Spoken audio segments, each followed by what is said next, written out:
Hello दोस्तों, स्वागत है आपका हमारे YouTube चैनल वाइज स्टडी पर। डियर फ्रेंड्स, अब तक मैंने आपको बता दिया था कि डिटरमिनर्स के कैसे यूज़ होते हैं, कैसे वो काउंटेबल होते हैं, कैसे अनकाउंटेबल होते हैं, कैसे सिंगुलर, कैसे प्लूरल। डिटरमिनर का सबसे बड़ा रोल इन 4 पॉइंट के ऊपर ही डिपेंड करता है कि आप उसको सिंगुलर के लिए कैसे यूज़ करते हैं, प्लूरल के लिए कैसे यूज़ करते हैं, काउंटेबल के लिए कैसे यूज़ करते हैं, अनकाउंटेबल के लिए कैसे यूज़ करते हैं। बाकी जितने कितने भी डिटरमिनर जो ऑलरेडी क्लियर हैं सिंगुलर प्लूरल को लेकर या काउंटेबल अनकाउंटेबल को लेकर, ऐसे सिंपल से एग्जाम में नहीं पूछे जाते हैं। जिन डिटरमिनर में थोड़ी सी स्पेशल बात होती है, जिनके एक से ज़्यादा रोल होते हैं, जो एग्जाम व्यू ऑफ पॉइंट से थोड़े इंपॉर्टेंट होते हैं, ऐसे क्वेश्चन ही एग्जाम में पूछे जाते हैं। तो डियर फ्रेंड्स, ऐसे ही कुछ एग्जाम्पल्स मैं आपके सामने लेकर आया हूँ जो बहुत सारे मैं डिस्कस कर चुका हूं अपने पिछले वीडियो के अंदर। देखते हैं हम आज की क्लास के अंदर क्या इंपॉर्टेंट देखते हैं। आज की क्लास में हम बात करने वाले हैं use of some and any. Some और एनी का कैसे यूज किया जाता है। देखो, एक सेंटेंस है, do you have any car. यह इंट्रोगेटिव सेंटेंस है और सेंटेंस में एनी का यूज हुआ है, ठीक है। सम का यूज नहीं हुआ है। इसी से मैं आपको रूल बना के बताऊंगा। अगला सेंटेंस है, I don't have any money on मी, ठीक है ना। मेरे ऊपर कोई कर्ज नहीं है, कोई पैसा मेरे ऊपर नहीं है। तो यहाँ नेगेटिव सेंटेंस है और सेंटेंस में आपने एनी का यूज हुआ। अगला सेंटेंस है, I have some money on me. मेरे ऊपर थोड़े पैसे हैं, मेरे ऊपर थोड़ा कर्ज है, और सेंटेंस है हमारा पॉजिटिव, ठीक है ना, जिसमें हमने सम का यूज किया था। तो डियर स्टूडेंट्स, हमारा रूल ये बन जाता है कि अगर कोई सेंटेंस पॉजिटिव होता है और आपको यूज करना है सम और एनी में से, तो वहां पर सम का यूज होगा। याद रखें, हमेशा पॉजिटिव सेंटेंस में सम का यूज होता है और इंट्रोगेटिव और नेगेटिव सेंटेंस के अंदर एनी का यूज होता है, ठीक है। लेकिन सामान्यतः ही ऐसा होता है, स्पेसिफिक नियम में ऐसा नहीं होता है, वहां फिर कुछ और अलग बातें बनती है। तो आपको इसका नेक्स्ट स्टेप भी याद करना पड़ेगा। ऐसा नहीं है कि सर ये तो उलझाने वाली बातें हैं, हमसे नहीं होगी, छोड़ दोगे तो भैया आपको दुनिया घर पे ही छोड़ देगी, फिर आप भी घर पे ही रहोगे। अगर इस चीज़ को अच्छे से क्लियर करना है तो जमाना आपको पूछेगा, आपसे सीखने आएगा, आप जमाने को बताओगे, ठीक है ना।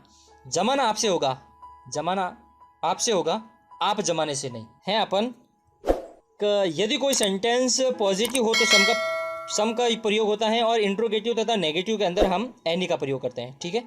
इंट्रोगेटिव तथा नेगेटिव के अंदर हम एनी का प्रयोग करते हैं। लेकिन प्रॉब्लम क्या है कि प्रॉब्लम यह है कि अगर आपको ओपन सेंटेंस और क्लोज सेंटेंस के बारे में आइडिया है तो आपको यह प्रॉब्लम समझ में आ जाएगी। अभी ओपन सेंटेंस क्या होता है, क्लोज सेंटेंस क्या होता है, तो क्लोज सेंटेंस के बारे में मैं आपको बता दूं तो आपको ओपन सेंटेंस भी समझ में आ जाएगा। देखो, सेंटेंस नहीं, यहाँ ओपन क्वेश्चन कहेंगे तो अच्छा बेहतर रहेगा, ठीक है ना। मैंने लिखते समय भी यही गलती कर दी थी। यहाँ ओपन क्वेश्चन कहेंगे या क्लोज क्वेश्चन कहेंगे तो ज़्यादा बेहतर रहेगा, क्योंकि यह इंट्रोगेटिव सेंटेंस से ही रिलेटेड है। ओपन और क्लोज इंट्रोगेटिव सेंटेंस से ही रिलेटेड हैं। होता क्या है, क्लोज क्वेश्चन किसे कहते हैं, एक बात में समझ लीजिएगा। देखो, हमारे लैंग्वेज में क्वेश्चन या प्रश्न दो प्रकार के होते हैं। एक तो ऐसे क्वेश्चन जिनका जवाब सिर्फ हाँ या ना में होता है, उन्हीं को कहते हैं क्लोज क्वेश्चन। और एक ऐसा क्वेश्चन जिनका जवाब हाँ या ना में आप नहीं दे सकते, उसके बारे में आपको डिटेल में बोलना पड़ेगा, उसी को कहते हैं ओपन क्वेश्चन, ठीक है। जैसे एक क्वेश्चन है, डू यू हैव, अच्छा ये Ram, do you have my pen, ये क्वेश्चन है, क्या आपके पास मेरा पेन है। तो आप क्या कहोगे, मैं ननियाल जा रहा हूँ, मैं तो मार्केट में बैठा हूँ, मैं घर नहीं आऊँगा। ऐसे थोड़ी बोलेंगे अपन, या तो हाँ या ना, यही जवाब होगा ना, यही जवाब होगा। पर क्या आपके पास मेरा पेन है, हाँ है, सिंगल जवाब है ना।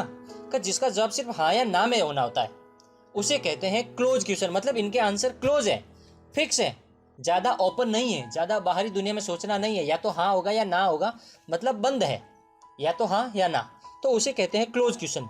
अच्छा, तो अब ओपन क्वेश्चन क्या है। जैसे अगर मैं आपसे क्वेश्चन करता हूँ आज, आप आज क्या कर रहे हो, what are you doing today, तो आपका आंसर हाँ या ना थोड़ी होगा। देख लो, अजीब लगेगा, चुटकला हो जाएगा ये तो, कि अगर आप हाँ या ना में जवाब दोगे तो, कि हाँ आप आज क्या कर रहे हो, हाँ, गजब है यार भाई तो। अरे भाई आज आप क्या कर रहे हो, हाँ, अरे देवता, समझो है ना। तो मतलब ये देखो, ये लैंग्वेज एरर है, ठीक है ना। तो इसमें आप हाँ या ना में जवाब नहीं दे सकते, आपको इसके बारे में डिटेल में बोलना पड़ेगा, ओपनली बोलना पड़ेगा, इसको खुल के जवाब देना पड़ेगा। आज आप क्या कर रहे हो कि नहीं मैं तो मार्केट जा रहा हूँ, मैं ननिहाल जा रहा हूँ, मैं तो आज घर पे बैठा छुट्टियाँ के मजे ले रहा हूँ, मैं तो टमाटर की चटनी के साथ पकौड़े खा रहा हूँ, ठीक है ना। कुछ भी हाँ या ना में जवाब नहीं होगा, कुछ डिटेल वाला जवाब होगा। तो ऐसे क्वेश्चन जिसका सिर्फ हाँ या ना में जवाब होता है उसे कहते हैं क्लोज क्वेश्चन। जिसका हाँ या ना में जवाब ना होकर डिटेल में जवाब होता है उसे कहते हैं ओपन क्वेश्चन। समझ में आ गई? यही बातें मैंने यहाँ पर लिख के ही बताई है कि व्हाट इज ओपन क्वेश्चन, ऐसा क्वेश्चन जिसके एक से ज्यादा आंसर संभव हो उसे व्हाट इज ओपन क्वेश्चन। यहाँ मैंने ओपन क्वेश्चन के बारे में पहले बताया, चलो मैं आपको पहले क्लोज क्वेश्चन के बारे में बता दूँ। यहाँ है क्लोज क्वेश्चन, ये रहा नीचे, ठीक है। ऐसा क्वेश्चन जिस क्लोज क्वेश्चन किसे कहते हैं ये बता रहा हूँ। ऐसा क्वेश्चन जिसके सिर्फ हाँ या ना में ही आंसर हो उसे अपन क्लोज क्वेश्चन कहते हैं। समझ में आ गई? जैसे do you have any pen, क्या आपके पास कोई पेन है? तो यस आई हैव, हाँ मेरे पास है। अब ऐसे उसने थोड़ी पूछा कि सफ़ेद है, काला है, पीला है, नीला है, गुलाबी है, आड़ा टेढ़ा है, जाड़ा, कुछ नहीं पूछा उसने पूछा हाँ या ना। तो हाँ या ना में जवाब है, इट मीन्स वह क्लोज क्वेश्चन है। समझ में आ गई? और जिसका डिटेल में क्वेश्चन होता है वह होता है ओपन क्वेश्चन।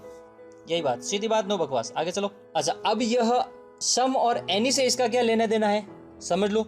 यदि सेंटेंस में क्वेश्चन से ज्यादा रिक्वेस्ट का भाव हो, सम, इसको वापस लेते हैं।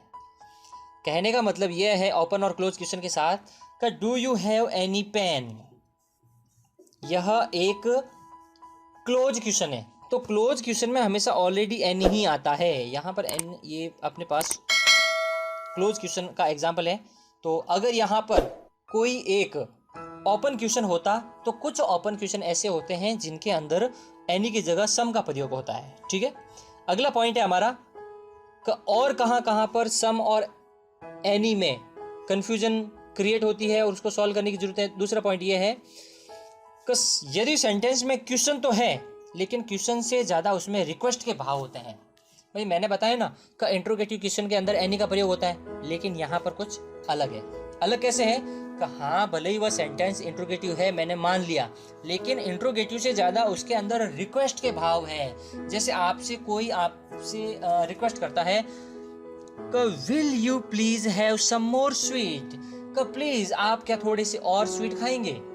जैसे अपन किसी के घर पे जाते हैं तो अपन पूछते हैं ना कि सर आप प्लीज क्या चाय लेंगे, आप कोल्ड ड्रिंक लेंगे। तो वो क्वेश्चन थोड़ी पूछ रहे हैं, वो कोई आपका इंटरव्यू थोड़ी ले रहे हैं जो आपको क्वेश्चन पूछ रहे हैं कि चाय क्यों कोल्ड ड्रिंक लेंगे। वो आपसे रिक्वेस्ट कर रहे हैं, तो उसमें क्वेश्चन से ज्यादा रिक्वेस्ट के भाव होता है। तो ऐसी कंडीशन के इंट्रोगेटिव सेंटेंस में भी अपन एनी की जगह सम का प्रयोग करते हैं, क्योंकि रूल कहता है कि इंट्रोगेटिव सेंटेंस में एनी आता है। लेकिन उस रूल का वापस एंटी रूल यह है कि वह सेंटेंस जिसमें क्वेश्चन से ज़्यादा रिक्वेस्ट के भाव होते हैं वहाँ पर एनी का नहीं सम का प्रयोग होता है। अगला पॉइंट है हमारा कि ऐसा क्वेश्चन जिसका आंसर यस की अपेक्षा ज़्यादा रखता है, यस की आशा ज़्यादा रखता है। जैसे कहने का मतलब यह है कि कई बार अपन ऐसे क्वेश्चन वाला सेंटेंस बोलते हैं जिसमें ज़्यादातर हाँ वाला ही रेस्पॉन्स आएगा, ऐसे अपन ऐसा करते हैं। जैसे कि आपने किसी को पैसे उधार दिए, ठीक है, और आप वापस किसी बात के ऊपर ऐसा कहना चाहते हो कि देख मैंने उस दिन तेरे को पैसे उधार दिए थे ना, तो आप क्या बोलोगे? Didn't I give you some money, didn't I give you some money. तो सेंटेंस तो ये इंट्रोगेटिव है, लेकिन उसने आपको पैसे दिए थे पहले उधार, वो आपको वापस ऐसे याद दिला रहा है, ठीक है ना। तो उसको पता है कि भाई आंसर तो यस में होगा। वो आपसे क्वेश्चन थोड़ी कर रहा है कि मैंने तेरे को पैसे उधार दिए कि नहीं दिए, बोल हाँ या ना, ऐसे नहीं कर रहा है वो। बस वो तो अपनी बात बता रहा है, उसका कहने का स्ट्रक्चर इंट्रोगेटिव है। वास्तव में माने तो वो सेंटेंस नहीं इंट्रोगेटिव नहीं है। अपने हिंदी में भी ऐसे बहुत सारे सेंटेंस बोलते हैं, आप गौर करिएगा, ठीक है ना। तो यहाँ पर क्वेश्चन से ज़्यादा आंसर में यस की अपेक्षा होती है, तो ऐसे क्वेश्चन में भी अपन इंट्रोगेटिव में एनी की जगह सम का प्रयोग करते हैं, ठीक है। आ गई बात समझ में? चलो ठीक है, तो आज के सेशन में अपन थोड़ा सा नेक्स्ट पॉइंट एक और देख लेते हैं, ईच एंड एवरी का। ये बहुत ही इंपॉर्टेंट पॉइंट है, बहुत ज़्यादा इंपॉर्टेंट पॉइंट है। बता दूँ मैं आपको ईच एंड एवरी का मतलब क्या होता है और इसके यूज कैसे किए जाते हैं। आप चाहे रीट की तैयारी कर लो, चाहे फर्स्ट ग्रेड की तैयारी कर लो, चाहे सेकंड ग्रेड इंग्लिश, जिस सिलेबस में इंग्लिश दी हुई है, ईच एंड एवरी से हर एग्जाम में क्वेश्चन आता है। आप यहीं से आज अपने एक क्वेश्चन एक आंसर एग्जाम का राइट करके 2 मार्क्स प्लस कर सकते हो, ये दावा है मेरा, ठीक है। और इस तरीके से आज मैं आपका ये पूरा कन्फ्यूजन ईच एंड एवरी का क्लियर कर दूंगा। चलो देखते हैं, एक मिनट मैं इसको स्क्रीन को सही कर देता हूँ। ईच एंड एवरी, पहले तो रूल देख लो कि ईच वाक्य में डिटरमिनर का काम तो करता है, उसके अलावा वह प्रोनाउन का भी काम करता है। ठीक है ना। देखो डिटरमिनर और प्रोनाउन दोनों के प्रयोग अलग अलग होते हैं, ये ध्यान कर लेना। बात ऐसी है कि सेंटेंस में अपन ईच एंड एवरी का प्रयोग तो करेंगे, ठीक है, लेकिन रूल देख लो पहले कि ईच वाक्य में डिटरमिनर और प्रोनाउन दो तरह से प्रयोग हो सकता है। मतलब ईच के दो प्रयोग है, वह डिटरमिनर भी है और प्रोनाउन भी है। तो वह वाक्य में डिटरमिनर की तरह भी आ सकता है और प्रोनाउन के जैसे भी आ सकता है, लेकिन एवरी सिर्फ और सिर्फ डिटरमिनर है, वह डिटरमिनर की तरह ही आएगा, प्रोनाउन की तरह नहीं आएगा। काउंटिंग में बता दूं आपको कि एवरी हमेशा एक या दो चीज़ के लिए कभी नहीं आता है। अगर एक लड़का है तो एवरी नहीं आएगा, दो लड़के हैं तो भी एवरी नहीं आएगा। अगर तीन या तीन से ज़्यादा हैं तो अपन एवरी कह सकते हैं। जैसे every student is writing a story, तो वहाँ पर मान लीजिए दो तो बच्चे हैं ही नहीं, तीन या तीन से ज़्यादा ही है, ठीक है, ऐसा रूल होता है। मतलब दो या दो से कम के लिए एवरी का प्रयोग नहीं होता है। समझ में आ गई। फिर दूसरी बात अपनी ये पहला रूल है ना, ईच वाक्य में प्रोनाउन और डिटरमिनर दोनों की तरफ प्रयोग हो सकता है। तो वो मैं आपको एग्जांपल से बताऊंगा तो ठीक रहेगा, आपको समझ में आ जाएगा। देखो ऐसा है कि सेंटेंस नंबर 1 में each was present in this class, यहाँ थोड़ा सा ध्यान से देखिएगा। ऊपर वाले अगर रूल में आप कंफ्यूज हो गए हो तो यहाँ आपको वापस समझ में आ जाएगा कि each was present in this class, यह सेंटेंस सही है। Number 2, each boy was present in this class, यह वाक्य भी सही है, ठीक है। 3 number sentence every was present in this class, यह वाक्य गलत है, यह वाक्य गलत है। पहला नंबर सेंटेंस अपना सही है, दूसरा वाला भी सही है, तीसरा वाला एग्जाम्पल अपना गलत है, तीसरा वाला एग्जाम्पल अपना गलत है। और एग्जाम्पल नंबर 4 अपना सही है, एग्जाम्पल 4 नंबर अपना सही है। अब जैसे क्यों, यहां से आपको सब समझ में आ जाएगा, ऊपर वाले सारे रूल समझ में आ जाएंगे। मैंने कहा था कि नो डिटरमिनर विदाउट नाउन, अगर नाउन नहीं होगा तो वह डिटरमिनर गलत है, ठीक है। यहां पर देखो ईच के साथ आपको कोई डिटरमिनर दिख रहा है क्या? जैसे यहाँ ईच बॉय के साथ बॉय, एक मिनट सॉरी, यहाँ ईच डिटरमिनर के साथ आपको कोई नाउन दिख रहा है क्या? नहीं है ना। जैसे ईच के साथ अपने को यहाँ बॉय नाउन दिख रहा है, मतलब डिटरमिनर कभी भी बिना नाउन के नहीं आएंगे, सीधी बात है ना। फिर भी यह सेंटेंस क्यों सही है? क्योंकि ईच प्रोनाउन का भी काम कर सकता है और प्रोनाउन हमेशा नाउन के बिना ही आते हैं, प्रोनाउन हमेशा नाउन के बिना ही आते हैं। यहाँ पर अपने को एग्जाम्पल में कोई नाउन नहीं मिल रहा है ईच के बाद में, बल्कि यहाँ है। तो इस सेंटेंस में ईच प्रोनाउन है और इस सेंटेंस में ईच डिटरमिनर है। लेकिन एवरी का प्रयोग आप सिर्फ और सिर्फ डिटरमिनर के तौर पर ही कर सकते हैं, प्रोनाउन के तौर पर नहीं कर सकते हैं। इसका सिर्फ सिंगल रोल है, ईच के डबल रोल है, ठीक है।